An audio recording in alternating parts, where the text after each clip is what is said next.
Rest, sweet nymphs, let golden sleep charm your star-brighter eyes, whiles my lute the watch doth keep with pleasing sympathies. Lullaby, lullaby, lullaby. Sleep sweetly, let nothing affright ye. In calm contentment lie. Lullaby, lullaby, lullaby. Sleep sweetly, let nothing affright ye.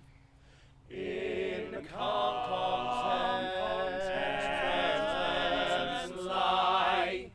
Dream fair virgins of delight, and blessed Elysian groves, while the wandering shades of night resemble your true loves. Lullaby, lullaby, lullaby. Your kisses, your blisses, send them by your wishes. Although they be not nigh. Lullaby, lullaby, lullaby. Your kisses, your blisses, send them by your wishes. Although they be not nigh.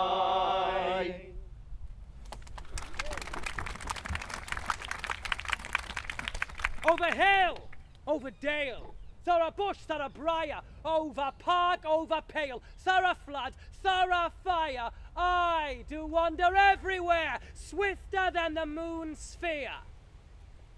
I am that merry wanderer of the night, the fair Robin Goodfellow am I hight.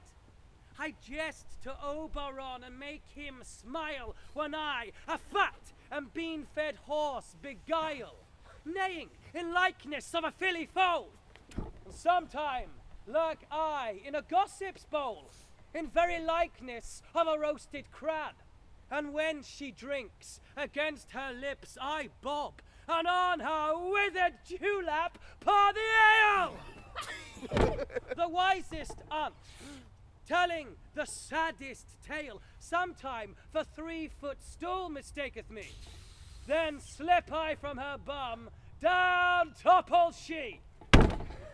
Those that hobgoblin call me, and sweet puck, I do their work, and they shall have good luck.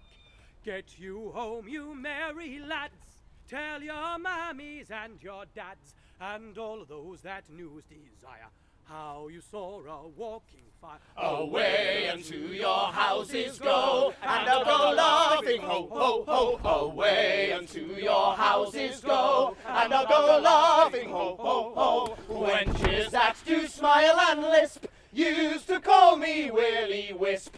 If that you but weary be, it is sport alone for me. Away unto your houses go, and I'll go laughing, ho, ho, ho. Away unto your houses go, and I'll go laughing, ho, ho, ho. Wenches that do smile and lisp used to call me Willy Wisp. If that you but smile and lisp, used to call me Willy Wisp. If that you but Willy Wisp, if that sport alone for me, it is sport alone for me. It is sport alone for me. The king doth keep his revels here tonight. Take heed, Titania come not within his sight. For Oberon is passing fell and wrath, because that she as her attendant hath a lovely boy, stone from an Indian king. She never had so sweet a changeling, and jealous Oberon would have the child, knight of his train to trace the forests wild. But she, perforce, withholds the loved boy, crowns him with flowers and makes him all her joy. And now they never meet, in grove or green, by fountain clear or spangled starlight sheen, but they do square, that all their elves for fear creep into acorn cups and hide them there.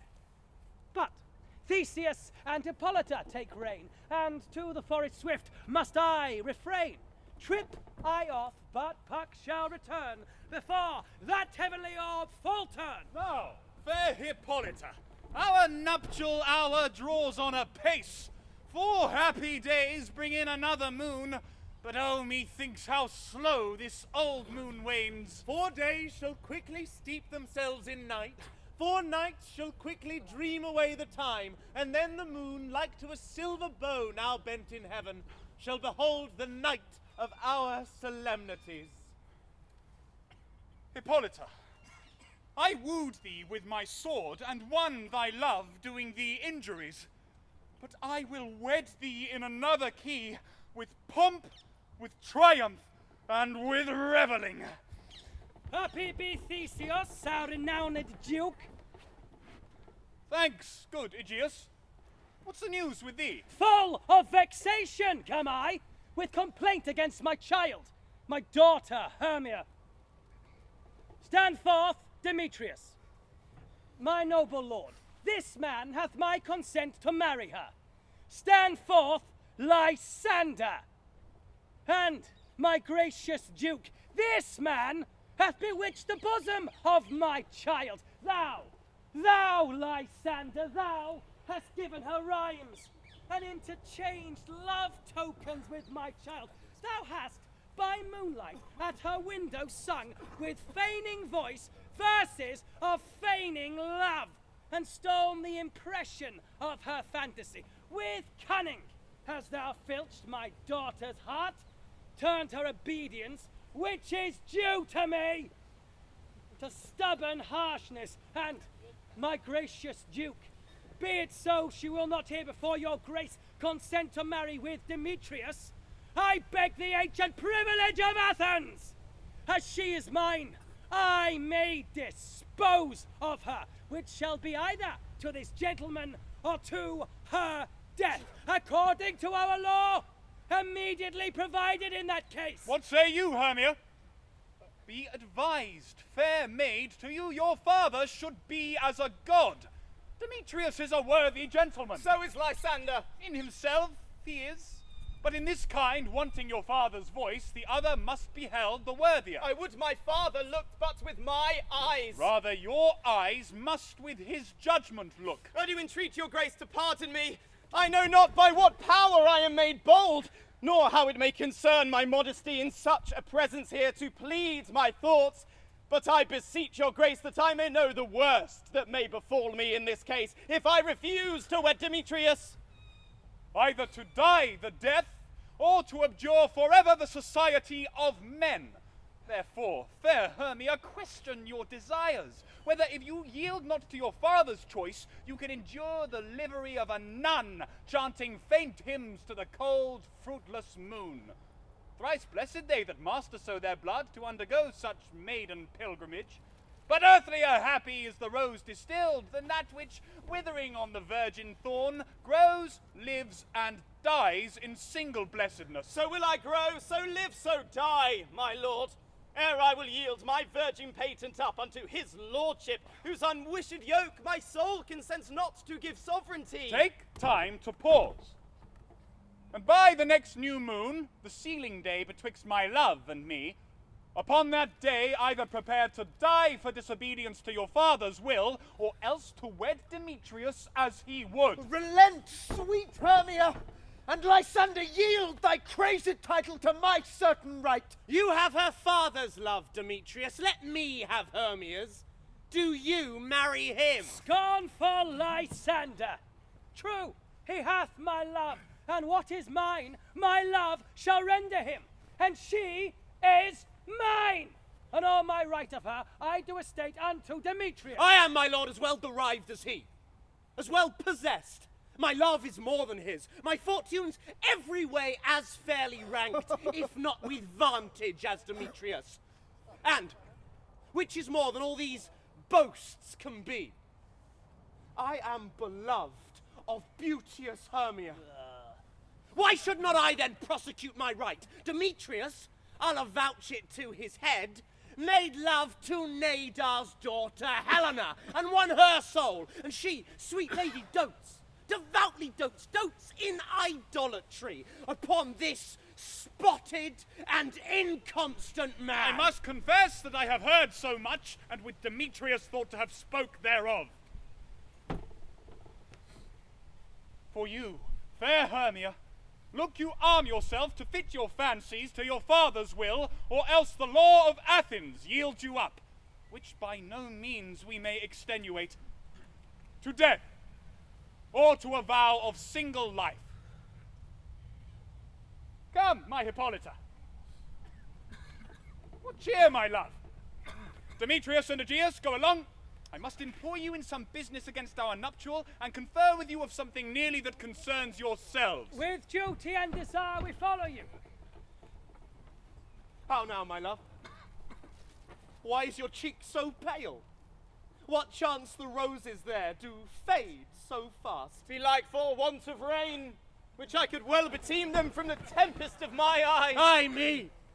For aught that I could ever read, could ever hear by tale or history, the course of true love never did run smooth, but either it were different in blood, O cross too high to be enthralled to low, or else misgrafted in respect of years, O spite too old to be engaged to young, or else it stood upon the choice of friends. O hell to choose love by another's eyes. Or, if there were a sympathy in choice, war, death, or sickness did lay siege to it, making it momentary as a sound, swift as a shadow, short as any dream, and ere man hath power to say, behold, the jaws of darkness do devour it up. So quick, bright things come to confusion. If then true lovers have been ever crossed, it stands as an edict in destiny. Therefore let us teach our trial patience. A good persuasion. Therefore hear me, Hermia. I have a widow aunt, a dowager of great revenue, and she hath no child. From Athens is her house remote 7 leagues, and she respects me as her only son. There, gentle Hermia, may I marry thee. And to that place the sharp Athenian law cannot pursue us. If thou lovest me, then steal forth thy father's house tomorrow night, and in the wood, a league without the town, where I did meet thee once with Helena, there will I stay for thee. My good Lysander, I swear to thee by Cupid's strongest bow, by all the vows that ever men have broken, number more than ever women spoke, tomorrow truly will I meet with thee. Keep promise, love. Look, here comes Helena. Godspeed, fair Helena. Whither away? Call you me fair? That fair again unsay. Demetrius loves your fair. Oh, happy fair. Your eyes are lodestars, and your tongue sweet air, more tunable than lark to shepherd's ear when wheat is green, when hawthorn buds appear. Oh, teach me how you look, and with what art you sway the motion of Demetrius' heart. I frown on him, yet he loves me still. Oh, that your frowns would teach my smiles such skill. I give him curses, yet he gives me love. Oh, that my prayers could such affection move. The more I hate, the more he follows me. The more I love, the more he hateth me. His folly, Helena, is no fault of mine. None but your beauty. Would that fault were mine. Take comfort, he no more shall see my face. Lysander and myself will fly this place. Helen, to you our minds we will unfold.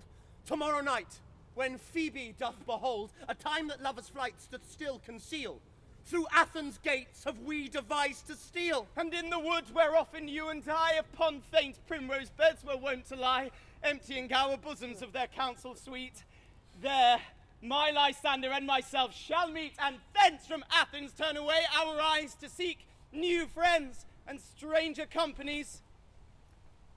Farewell, sweet playfellow. Pray thou for us, and good luck grant thee thy Demetrius. Keep word, Lysander. We must starve our sight from lovers' food till morrow deep midnight. I will, my Hermia. Helena, adieu. As you on him, Demetrius dote on you. How happy some our other some can be. Through Athens I am thought as fair as she, but what of that? Demetrius thinks not so. He will not know what all but he do know. And as he errs, doting on Hermia's eyes, so I, admiring of his qualities. Love looks not with the eye, but with the mind, and therefore is winged Cupid painted blind. Nor hath love's mind of any judgment taste, wings and no eyes figure unheedy haste. For ere Demetrius looked on Hermia's eyes, he hailed down oaths that he was only mine. And when this hail some heat from Hermia felt, so he dissolved, and showers of oaths did melt. I will go tell him of fair Hermia's flight.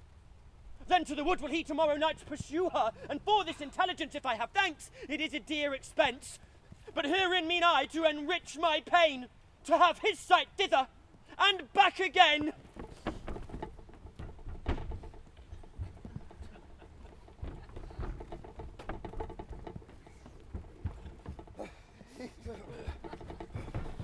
Is all our company here? You were best to call them generally, man by man, according to the script. Here is a scroll of every man's name who is thought fit through all Athens to play in our interlude before the Duke and the Duchess on his wedding day at night. First, good Peter Quince, say what the play treats on.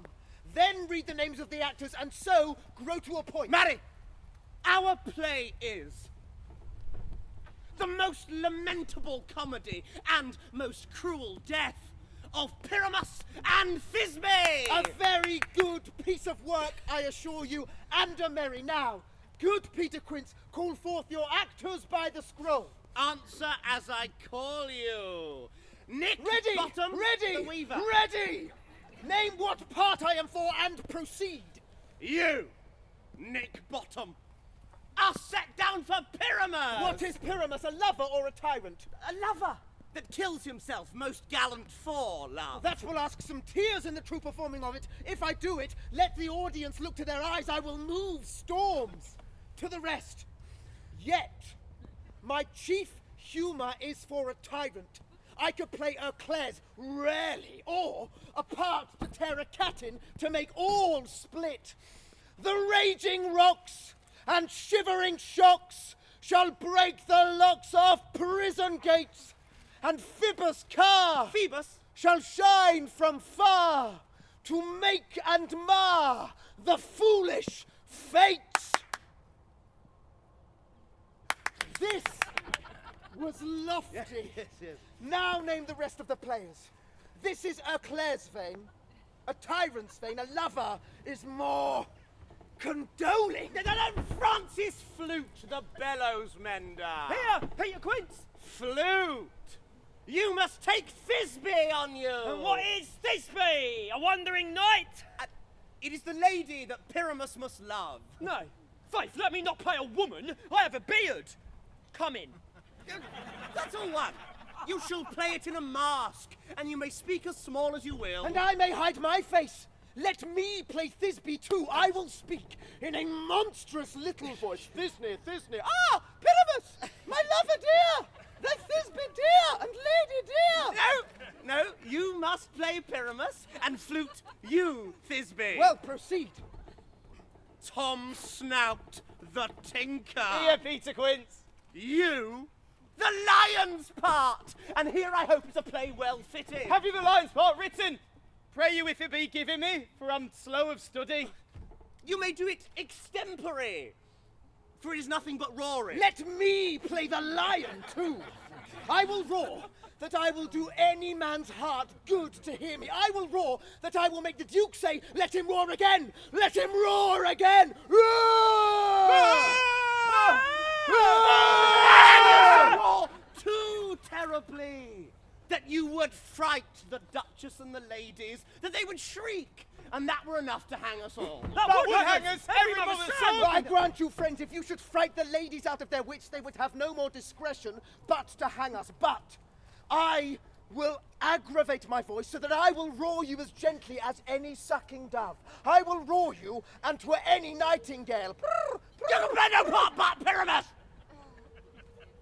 For Pyramus is a sweet-faced man, a proper man, such as one will see in a summer's day, a most lovely, gentleman-like man. Therefore you must needs play Pyramus. Well, I will undertake it. What beard were I best to play it? Why, what you will! But, masters, here are your parts, and I must entreat you, request you, and desire you to con them by tomorrow night, and meet me in the palace wood, a mile without the town, by moonlight. There we will rehearse, for if we meet in the city, we will be dogged with company, and our devices known. In the meantime, I will draw a bill of properties such as our play wants. I pray you, fail me not! We will meet, and there we may rehearse most obscenely and courageously. Take pains, be perfect. Adieu! At the Duke's Oak, we meet! Enough! Hold or cut bowstrings! Ill met by moonlight, proud Titania. What, jealous Oberon? I'll skip hence. I have forsworn your bed and company. Tarry, rash wanton. Am not I thy lord? Then I must be thy lady. But I know when thou hast stolen away from fairyland, and in the shape of Corin sat all day, playing on pipes of corn, versing love to amorous Hippolyta. Why art thou here but that forsooth the bouncing Amazon, your buskined mistress and your warrior love, to Theseus must be wedded, and you come to give their bed joy and prosperity. How canst thou thus for shame, Titania, glance at my credit with Hippolyta, knowing I know thy love to Theseus? Didst thou not lead him through the glimmering night, and make him with fair eagles break his faith with Ariadne and Antiope? These are the forgeries of jealousy! And never, since the middle summer spring, met we on hill, in dale, forest, or mead, to dance our ringlets to the whistling wind, but with thy brawls thou hast disturbed our sport. Therefore the winds, piping to us in vain, as in revenge have sucked up from the sea contagious fogs, which falling in the land hath every pelting river made so proud that they have overborne their continents. The ox hath therefore stretched his yoke in vain, the ploughman lost his sweat, and the green corn hath rotted ere his youth attained a beard. Therefore the moon, the governess of floods, pale in her anger, washes all the air that rheumatic diseases do abound. And through this distemperature we see the seasons alter. Hoary-headed frosts fall in the fresh lap of the crimson rose, and on old Hyam's thin and icy crown an odorous chaplet of sweet summer buds is as in mockery set. The spring, the summer, the childing autumn, angry winter, change their wonted liveries, and the mazed world, by their increase, now knows not which is which. And this same progeny of evils comes from our debate, from our dissension. We are their parents and original. Do you amend it then? It lies in you. Why should Titania cross her Oberon? I do but beg a little changeling boy to be my henchman. Set your heart at rest. The fairy land buys not the child of me. His mother was a votaress of my order. Full often hath she gossiped by my side and sat with me on Neptune's yellow sands. But she, being mortal, of that boy did die, and for her sake I will not part with him. How long within this wood intend you stay? Perchance till after Theseus' wedding day. If you will patiently dance in our round and see our moonlight revels, go with us. If not, shun me, and I will spare your haunts. Give me that boy, and I will go with thee. Not for thy fairy kingdom. Now I'll away. We shall chide downright if I longer stay. Well, go thy way! Thou shalt not from this grove till I torment thee for this injury. My gentle Puck, come hither. Thou rememberest, since once I sat upon a promontory and heard a mermaid on a dolphin's back, uttering such dulcet and harmonious breath that the rude sea grew civil at her song. I remember. That very time I saw, but thou couldst not, Cupid, all armed. A certain aim he took at a fair vestal, thrown in by the west, and loosed his love shaft smartly from his bow. It fell upon a little western flower, before milk white, now purple with love's wound, and maidens call it love in idleness. Fetch me that flower, the herb I showed thee once. The juice of it on sleeping eyelids laid will make all man or woman madly dote upon the next live creature that it sees. I'll put a girdle round about the earth. In 40 minutes. Having once this juice, I'll watch Titania when she is asleep, and drop the liquor of it in her eyes. The next thing then she waking looks upon, she shall pursue it with the soul of love, and, ere I take this charm from off her sight, I'll make her render up her page to me. But who comes here? I am invisible, and I will overhear their conference. I love thee not, therefore pursue me not. Where is Lysander and fair Hermia? Thou toldst me they were stone unto this wood, and here am I, and wood within this wood, because I cannot meet my Hermia. Hence, get thee gone, and follow me no more. You draw me, you hard-hearted adamant, and yet you draw not iron, for my heart is true as steel. Leave you your power to draw, and I shall have no power to follow you. Do I entice you? Do I speak you fair, or rather do I not in plainest truth tell you I do not, nor I cannot love you? And even for that do I love you the more. I am your spaniel. And Demetrius, the more you beat me, I will fawn on you. Use me but as your spaniel, spurn me, strike me, neglect me, loose me. Only give me leave, unworthy as I am, to follow you. Tempt not too much the hatred of my spirit, for I am sick when I do look on thee. And I am sick when I look not on you. You do impeach your modesty too much. To leave the city and commit yourself into the hands of one that loves you not. To trust the opportunity of night and the ill counsel of a desert place with the rich worth of your virginity. Your virtue is my privilege, for that it is not night when I do see your face. Therefore I think I am not in the night, nor that this wood lack worlds of company, for you, in my respect, are all the world. Then how can it be said I am alone, when all the world is here to look on me? I'll run from thee and hide me in the brakes, and leave thee to the mercy of the wild beast. The wildest hath not such a heart as you! Run when you will, the story shall be changed. Apollo flies, and Daphne holds the chase. I will not stay thy questions, let me go. Or if thou follow me, do not believe, but I will do thee mischief in the wood. Die in the temple, in the town, in the fields you do me mischief! Fight, Demetrius! Your wrongs do set a scandal on our sex! We cannot fight for love as men may do. We should be wooed. And were not made to woo. I'll follow thee and make a heaven of hell. To die upon the hand I love so well. Fare thee well, nymph. Ere he do leave this grove, thou shalt fly him, and he shall seek thy love. Hast thou the flower there? Aye, there it is. I pray thee give it me.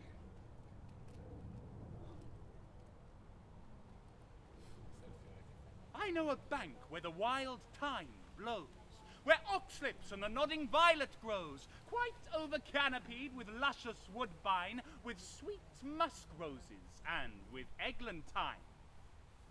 There sleeps Titania sometime of the night, lulled in these flowers with dances and delight, and with the juice of this I'll streak her eyes and make her full of hateful fantasies. Take thou some of it, and seek through this grove. A sweet Athenian lady is in love with a disdainful youth. Anoint his eyes, but do it when the next thing he espies may be the lady. Thou shalt know the man by the Athenian garments he hath on. Effect it with some care, that he may prove more fond on her than she upon her love. And look thou meet me ere the first cock crow. Fear not, my lord, your servant shall do so. Come!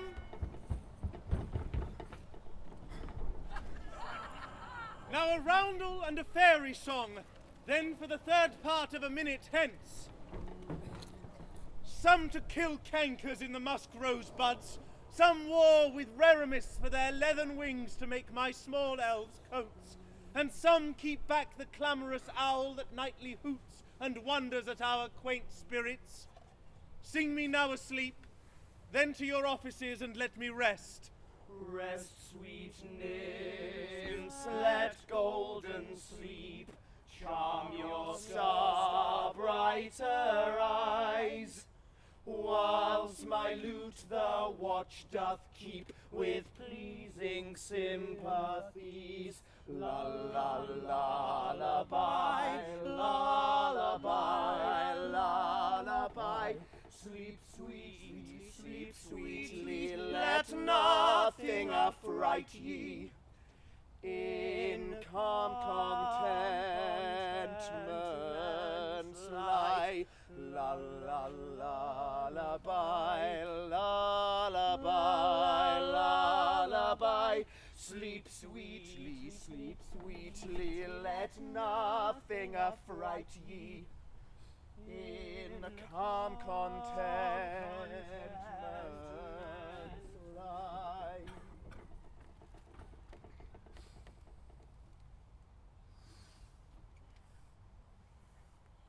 What thou seest when thou dost wake, do it for thy true love take. Love and languish for his sake. Be it ounce, or cat, or bear, pard, or boar with bristled hair in thy eye that shall appear when thou wakest, it is thy dear. Wake when some vile thing is near. Fair love, you faint with wandering in the wood. And to speak troth, I have forgot our way. We'll rest us, Hermia, if you think it good, and tarry for the comfort of the day. Be it so, Lysander. Find you out to bed, for I upon this bank will rest my head. One turf shall serve as pillow for us both. One heart, one bed, two bosoms, and one troth. Nay, good Lysander, for my sake, my dear, lie further off yet. Do not lie so near. Oh, take the sense, sweet, in my innocence. Love takes the meaning in love's conference. I mean that my heart unto yours it knit, so that but one heart we can make of it. Two bosoms, interchained with an oath, so then two bosoms and a single troth. Then, by your side, no bedroom me deny, for lying so, Hermia, I do not lie. Lysander riddles very prettily. Now much beshrew my manners and my pride if Hermia meant to say Lysander lied. But, gentle friend, for love and courtesy, lie further off in human modesty. So far be distant, and good night, sweet friend. Thy love ne'er alter till thy sweet life end. Here is my bed. Sleep give thee all his rest. With half that wish, the wisher's eyes be pressed. Through the forest have I gone, but Athenian found I none, on whose eyes I might approve this flower's force with stirring love, night and silence who is here. Weeds of Athens he doth wear.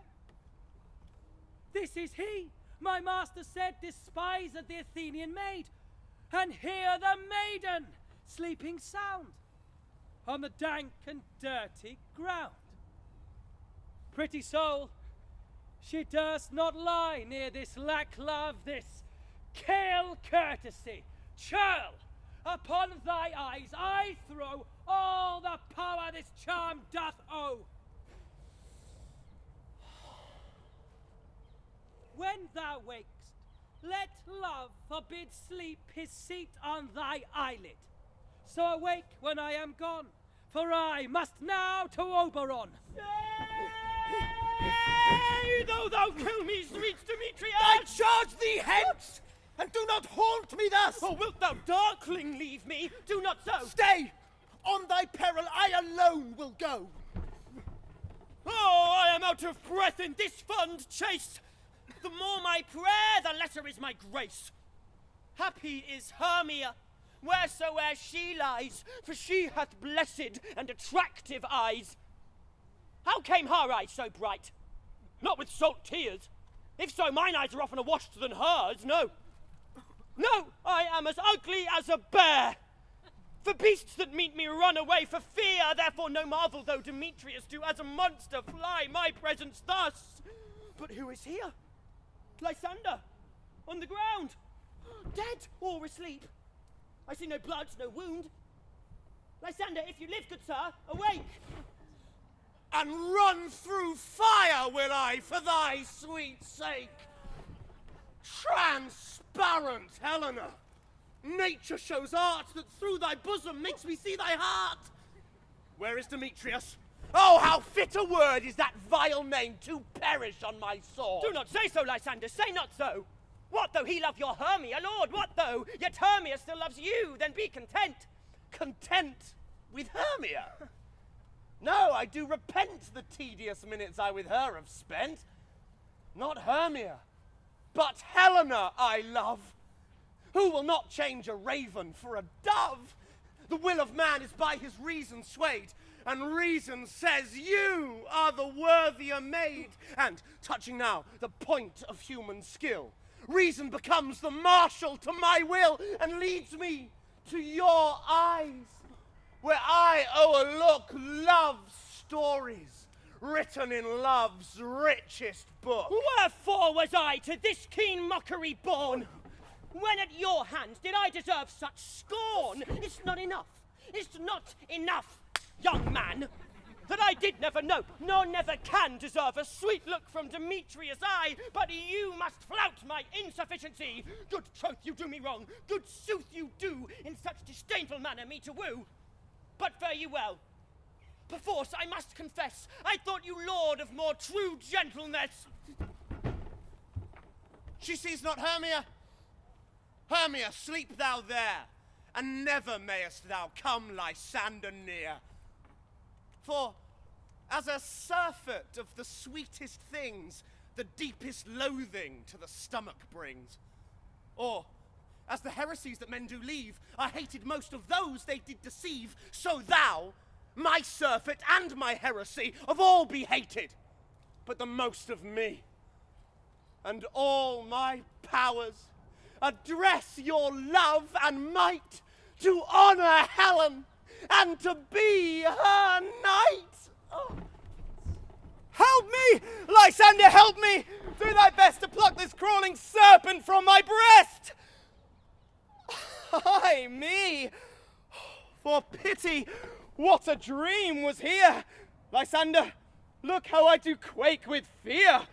Methought a serpent ate my heart away, and you sat smiling at his cruel prey. Lysander? What? Removed?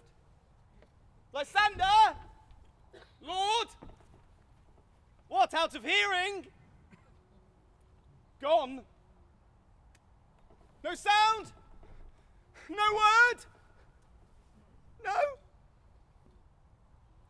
Then I perceive you are not nigh. Either death or you I will find immediately.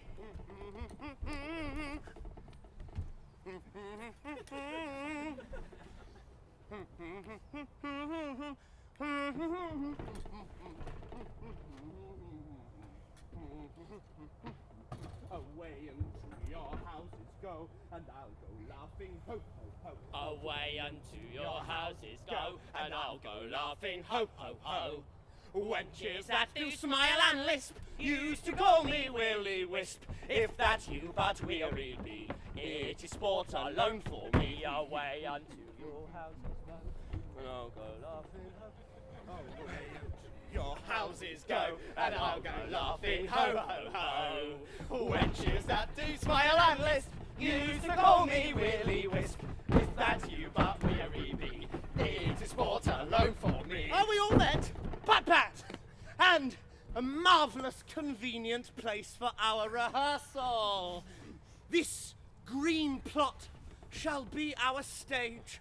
This hawthorn brake, our tiring house, and we will do it in action as we will do before the Duke. Peter Quince, What sayest thou, bully bottom? there are things in this comedy of Pyramus and Thisbe that will never please. First, Pyramus must draw a sword to kill himself, which the ladies cannot abide. How answer you that? By a lake in a parlour sphere! I believe we must leave the killing out when all is done. Not a whit. I have a device to make all well. Write me a prologue.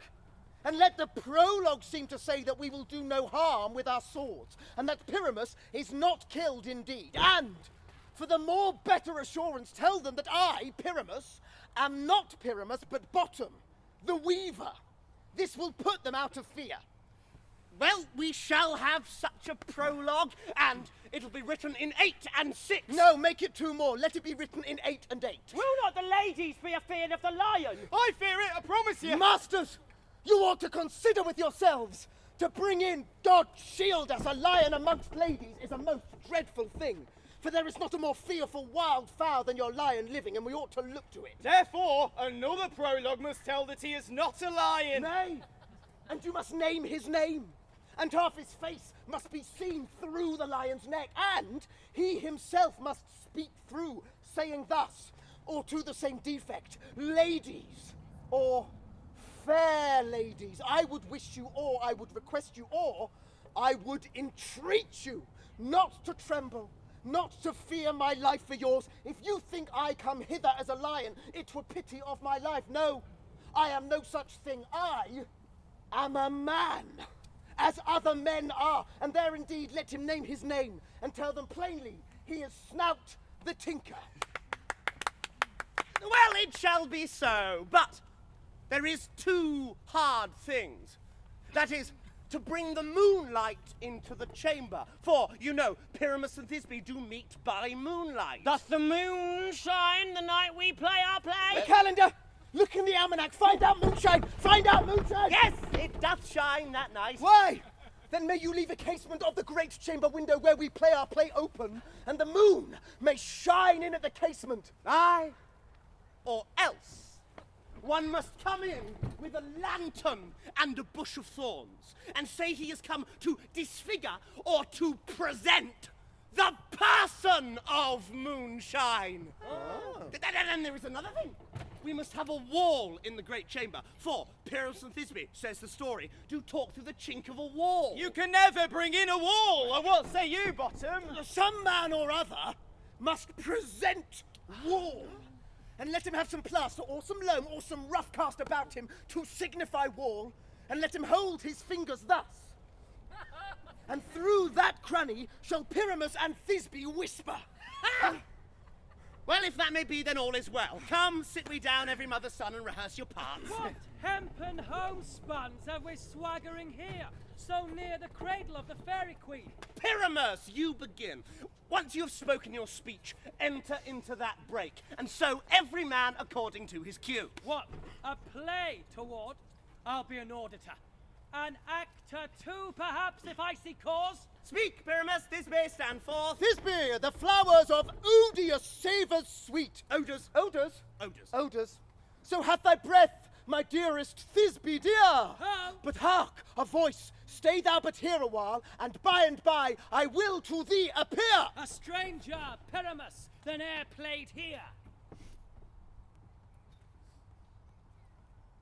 Must I speak now? Aye, marry, must you? For you must understand, he is gone but to see a noise that he has heard, and is to come again. Most radiant Pyramus, most lily-white of hue, of colour like the red rose on triumphant bride, most brisky juvenile and most lovely Jews, truest to his toes and every other time, me the Pyramus and his tomb. And Ninus tomb. Oh, me the Pyramus and Ninus You tomb. must not speak that yet. That you answer to Pyramus. You speak all your part at once, cues and all. Perimus, enter, your cue is past. It is never tire. Oh! As truest host that never yet would tire! If I were fair, Thisbe, I were only thine. We are haunted! Oh, masters, pray, masters! Fly, masters! I'll follow you. I'll lead you about, around, through a bog, through a bush, through a brake, through a briar. Sometime a horse I'll be, sometime a hound, a hog, a headless bear, sometime a fire. And neigh and bark and grunt and roar and burn like horse, hound, hog, bear, fire at every turn. Why do they run away? This is a knavery of them to make me afeard. What do you see? Do you see an ass head of your own, do you? I see their knavery. This is to make an ass of me. To fright me if they could. But I will not stir from this place. I will walk up and down here, and I will sing that they shall hear I am not afraid. Thee, amsel cock, so black of hue, with orange tawny bill, the throstle with his notes so true, the wren with a little quill. What angel wakes me from my flowery bed? The finch, the sparrow, and the lark, the plain song cuckoo grey, whose note full many a man doth mark, and dares not answer nay. For indeed, who would set his wit to so foolish a bird? I pray thee, gentle mortal, sing again. Ah! Mine ear is much enamoured of thy note, so is mine eye enthralled to thy shape, and thy fair virtues force perforce doth move me on the first view to say, to swear, I love thee. Give me thinks, mistress, you should have little reason for that. And yet, to say the truth, reason and love keep little company together nowadays. Ha! Nay, I can gleek upon occasion. Thou art as wise as thou art beautiful. Not so neither, but if I had wit enough to get out of this wood, I have enough to serve mine own turn. Out of this wood do not desire to go. Thou shalt remain here whether thou wilt or no. I am a spirit of no common rate. The summer still doth tend upon my state, and I do love thee. Therefore go with me. I'll give thee fairies to attend on thee, and they shall fetch thee jewels from the deep, and sing while thou on pressed flowers dost sleep. And I will purge thy mortal grossness, so that thou shalt like an airy spirit go. Peaseblossom, Cobweb, and Mustardseed. Ready? And I. And I! Where shall we go?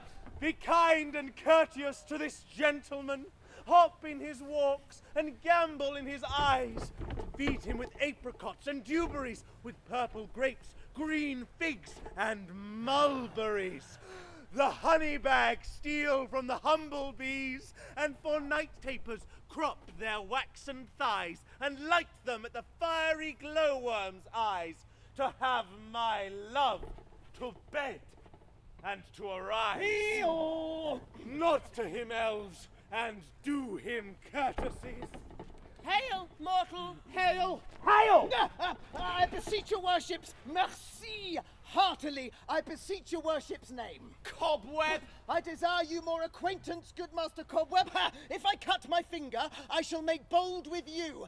Your name, honest gentleman? Peaseblossom! I pray you, commend me to Mistress Squash, your mother, and to Master Peascod, your father. I shall desire you of more acquaintance, good Master Peaseblossom. Your name, I beseech you, sir. Mustardseed! Oh, good Master Mustardseed, I know your patience well. That same cowardly giant like Oxbeef hath devoured many a gentleman of your house. I pray you, your kindred hath made mine eyes water ere now. I desire you more acquaintance, good Master Mustardseed. Come, wait upon him, lead him to my bower.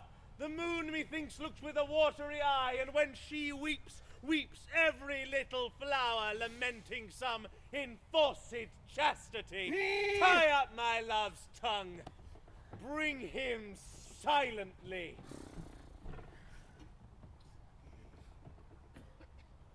I wonder if Titania be awaked, then what it was that next came in her eye, which she must dote on in extremity. How now, mad spirit, what night rule now about this haunted grove? My mistress with a monster is in love! Near to her close and consecrated bower, while she was in her dull and sleeping hour. Her crew of patches, rude mechanicals that work for bread upon Athenian stalls, were met together to rehearse a play intended for great Theseus' nuptial day. The shallowest, thick skin of that barren sort, who Pyramus presented in their sport, forsook his scene and entered in a break, when I did him at this advantage take. An ass's knoll I fix it on his head. Anon his Thisbe must be answered, and forth my mimic comes, when they him spy, as wild geese that the creeping fowler eye sever themselves and madly sweep the sky, so at his sight away his fellows fly. I led them on in this distracted fear, and left sweet Pyramus translated there, when in that moment so it came to pass Titania waked, and straightway loved an ass. This falls out better than I could devise. But hast thou yet latched the Athenian's eyes with the love juice, as I did bid thee do? I took him sleeping, that is finished too, and the Athenian woman by his side, that when he waked, of force she must be I. Stand close. This is the same Athenian. This is the woman, but not this the man. Oh, why rebuke you him that loves you so? Lay breath so bitter on your bitter foe. If thou hast slain Lysander in his sleep, being overshoes in blood, plunge in the deep and kill me too. God, the sun was not so true unto the day as he to me. Would he have stolen away? It cannot be, but thou hast murdered him. So should a murderer look, so dead, so grim. So should the murdered look, and so should I, pierced through the heart with your stern cruelty. Yet you, the murderer, look as bright, as clear as yonder Venus in her glimmering sphere. What's this to my Lysander? Where is he? Ah, good Demetrius, wilt thou give him me? I'd rather give his carcass to my hound. Out, dog, out, cur! Thou drives me past the bounds of maiden's patience. Hast thou slain him then? Henceforth be never numbered among men. You spend your passion on a misprized mood. I am not guilty of Lysander's blood, nor is he dead for aught I can tell. I pray thee tell me then that he is well. And if I could, what should I get therefore? A privilege never to see me more, and from thy hated presence part I so. See me no more, whether he be dead or no. There is no following her in this fierce vein. Here, therefore, for a while, I will remain. What hast thou done? Thou hast mistaken quite, and laid the love juice on some true love sight. Of thy misprison must perforce ensue some true love turned, and not a false turned true. About the wood, go swifter than the wind, and Helena of Athens look thou find. By some illusion see thou bring her here. I'll charm his eyes against she do appear. I go, look how I go, swifter than arrow from the Tartar's bow.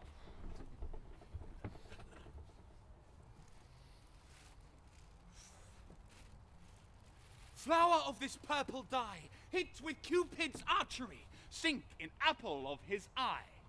When his love he doth espy, let her shine as gloriously as the Venus of the sky.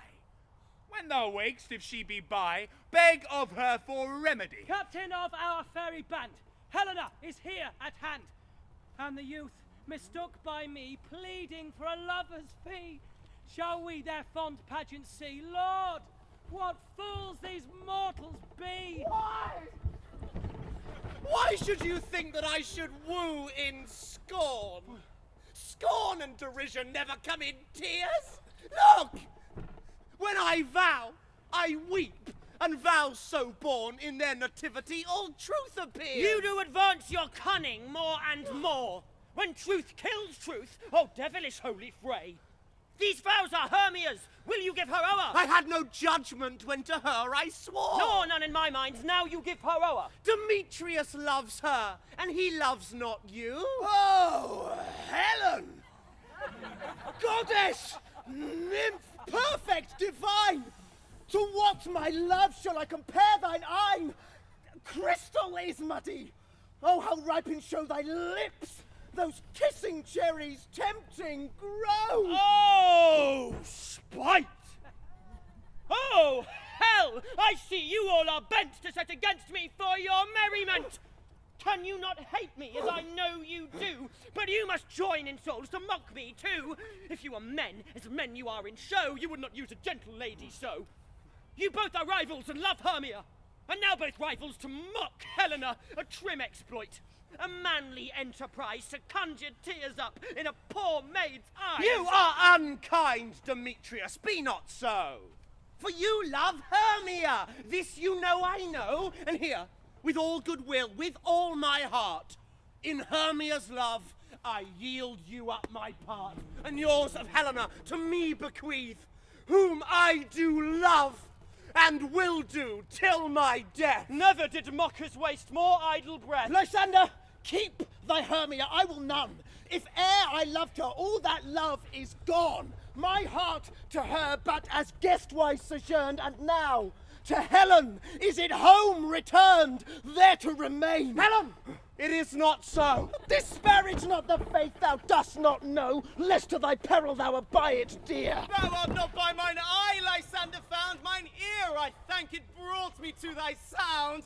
But why unkindly didst thou leave me so? Why should he stay, whom love doth press to go? What love could press Lysander from my side? Lysander's love, that would not let him bide. Fair Helen, who more engilds the night than all yon fiery O's and eyes of light. You speak not as you think, it cannot be. No, she is one of this confederacy. Now I perceive they have conjoined all three to fashion this false sport in spite of me. Injurious Hermia, most ungrateful maid, have you conspired? Have you with these contrived to bait me with this foul derision? And will you rent our ancient love asunder to join with men in scorning your poor friend? It is not friendly, 'tis not maidenly. Our sex as well as I may chide you for it, though I alone do feel the injury. I am amazed at your passionate words. I scorn you not. It seems that you scorn me. Have you not set Lysander as in scorn to follow me and praise my eyes and face, and made your other love, Demetrius, who even but now did spurn me with his foot, to call me goddess, nymph, perfect, divine, precious, celestial? Wherefore speaks he to her he hates? And wherefore doth Lysander deny your love so rich within his soul, and tender me forsooth affection, but by your setting on, by your consent? I understand not what you mean by this. I do. Persever, counterfeit sad looks, make mouths upon me when I turn my back, wink at each other, hold the sweet jest up. If you have any pity, grace or manners, you would not make me such an argument. Stay, gentle Helena, hear my excuse, my love, my life, my soul, fair Helena. Oh, excellent. Sweet, do not scorn her so. If she cannot entreat, I can compel. Thou canst compel no more than she entreats. Thy threats have no more strength than her weak prayers. Helen, I love you. By my life I do. I say I love thee more than he can do. But if thou say so, withdraw and prove it too. Quick, come. Lysander, where to tends all this? Hang off, thou cat, thou burr. Vile thing, let loose or I will shake thee from me like a serpent. Why are you grown so rude? What change is this sweet love? Thy love! Out, tawny tartar, out! Out, loathed medicine. Oh, hated potion, hence. Do you not jest? Yes, sooth, and so do you. Demetrius, I will keep my word with thee. I would I had your bond, for I perceive a weak bond holds you. I'll not trust your word. What, shall I hurt her? Strike her, kill her dead, although I hate her, or not harm her so? What? Can you do me greater harm than hate? Hate me? Wherefore? Oh me, what news, my love? I am as fair now as I was erewhile, since night you loved me, yet since night you left me. Why then, you left me, oh the gods forbid, in earnest shall I say? Aye, by my life, and never did desire to see thee more. Therefore, be out of hope, of question, of doubt, be certain, nothing truer. 'Tis no jest that I do hate thee, and love Helena. Oh, me, you juggler, you cankerblossom, you thief of love! What, have you come by night and stolen my love's heart from him? Fine faith, have you no modesty? No maiden shame, no touch of bashfulness? What? Will you tear impatient answers from my gentle tongue? Fie! Fie, you counterfeit! You puppet, you! Puppet? Why so? Aye, that way goes the game. Now I perceive she hath made compare between our statures. She hath urged her height, and with her personage, her tall personage, her height, forsooth, she hath prevailed with him. And are you grown so high in his esteem, because I am so dwarfish and so low? How low am I, thou painted maypole? Speak! How low am I? I am not yet so low, but that my nails can reach unto thine eyes! I pray you, though you mock me, gentlemen, let her not hurt me! I was never cursed. I am a right maid for my cowardice. Let her not strike me! You perhaps may think, because she is something lower than myself, that I can match her. Lower? Hark again! Good Hermia, do not be so bitter with me. I evermore did love you, Hermia, did ever keep your counsels, never wronged you. Save that in love unto Demetrius, I told him of your stealth unto this wood. He followed you. For love I followed him, but he hath chid me hence and threatened me to strike me, spurn me, nay, to kill me too. And now, so you will let me quiet go, to Athens will I bear my folly back, and follow you no further. Let me go. You see how simple and how fond I am. Why get you gone? Who is that hinders you? A foolish heart that I leave here behind. What, with Lysander? With Demetrius! Be not afeard, she shall not harm thee, Helena. No, sir, she shall not, though you take her part. Oh, when she's angry, she's keen and shrewd. She was a vixen when she went to school, and though she be but little, she is fierce! Little again! Nothing but low and little! Will you suffer her to flounce me thus? Let me come to her!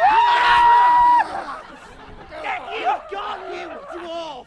You minimus of hindering not grass maid! You bead, you acorn! You are too officious in her behalf that scorns your services.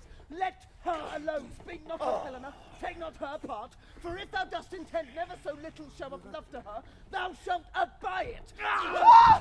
Now she holds me not. Now follow, if thou darest, to try whose right, of thine or mine, is most in Helena. Follow! Nay, I'll go with thee, cheek by jowl. You, mistress, all this coil is long of you! Nay, go not back! I will not trust you, I, nor longer stay in your cursed company. Your hands than mine are quicker for a fray. My legs are longer, though, to run away. Oh, I am amazed and know not what to say! This is thy negligence. Still thou mistakest, or else commits thy knaveries wilfully. Believe me, King of Shadows, I mistook. Did not you tell me I should know the man by the Athenian garments he had on?